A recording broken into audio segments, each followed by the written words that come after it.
Sun Century. Sun Century Group of Companies Limited and Sun Century Philippines present Salam Wild Ginseng Stem Cell, which is the first and only one in the world. Plant stem cell biotechnology. Presenting Sun Century Chairman and Board of Directors. Sun Century Chief Scientist Mr. Yang Woo Jin, and was featured in Discovery Channel and discovered wild ginseng stem cell.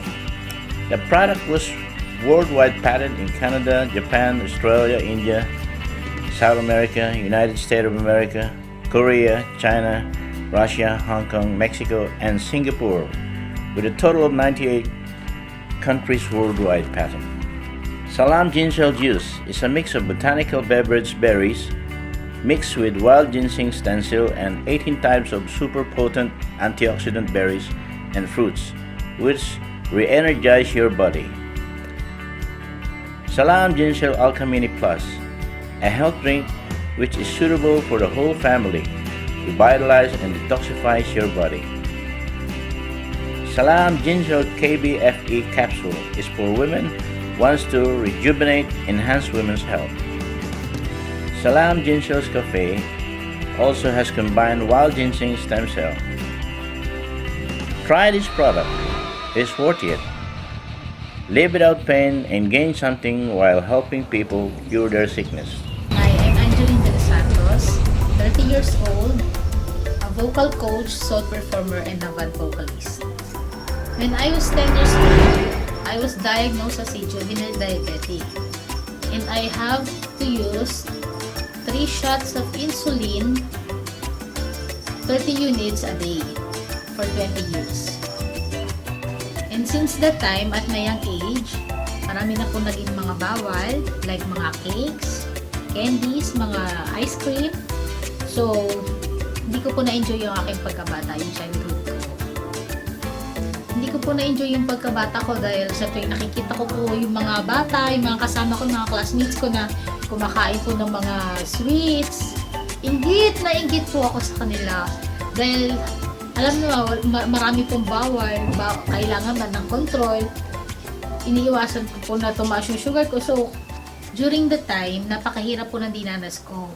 Dahil kahit nag-insulin po ako, hindi po nag-establish yung sugar ko. Yung blood sugar ko, lagi pong mataas, minsan po mababa. So, nandiyan po yung, lagi po akong nahihilo. And then, until dumating po yung time na nagkaroon po ako ng maliit na sugat sa paa. Na hindi ko po alam kung saan ko po nakuha, kung bakit po nagkaroon ako ng sugat. Nung nagkasugat ako, akala ko gasgas lang.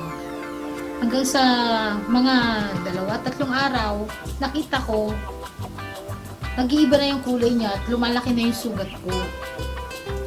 Yung maliit na gasgas, bigla siyang lumaki at namamagana ko yung paa ko.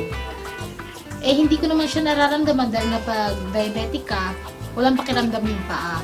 So, hanggang sa sinabi ko sa mom ko na lumalaki na po yung sugat ko, nagalit po siya dahil ngayon ka lang daw po sinabi. Kaya dinala niya ako sa doktor at sabi ng doktor, may ulcer na daw po yung sugat ko na kailangan daw putulin. Simula po nung nalaman ko na puputulan po ako ng paa, lagi po akong balisa, natakot po ako, tsaka hindi po ako makatulog. Na nag-aalala po ako dahil hindi ko po alam kung ano itsura ko noon pag naputuloy po yung paa ko. At nasabi ko po sa sarili ko na pag naputulan po ako ng paa, magpapakumatay po ako. Sa sobrang worried ni mama dahil sabi ng doktor na mapuputulan ako ng paa, humingi siya ng second opinion. So, kinontak niya itong si Ma'am Levi na taga Sun Century. Marami din po akong tinry na food supplement para po sa sugat ko na makatulong gumaling, lalo na sa sakit ko, pero hindi po siya nag-work. Hanggang sa dumating po na kinontak ni Mama si Ma'am Levi, itong si Ma'am Levi na taga Sun Century, binigyan niya ng product si Mama ng Salam Juice. ito pong Alkamin Plus at saka Ginseng Juice. Ito po ay ginseng. So, yun po yung pinainom sa akin ni Mama na yung una ko pong take ng Alkamin Plus, yung isang cup lang po na yun na dinidilute po sa water.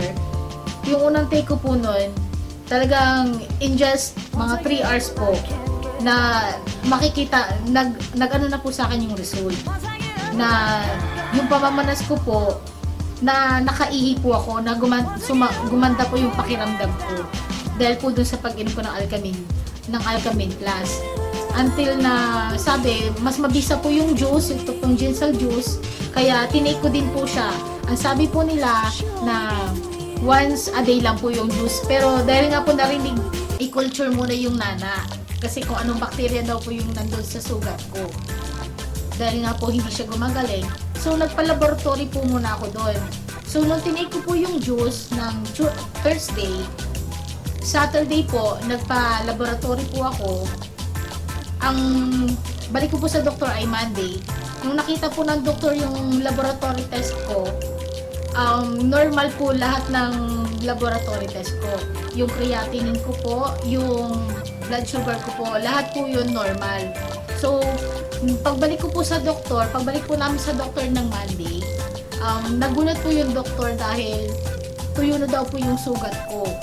In just 4 days. Natuyo na po siya, hindi na po nila makulture yung nana, yung sugat, dahil wala na po silang makuhang nana sa sugat ko.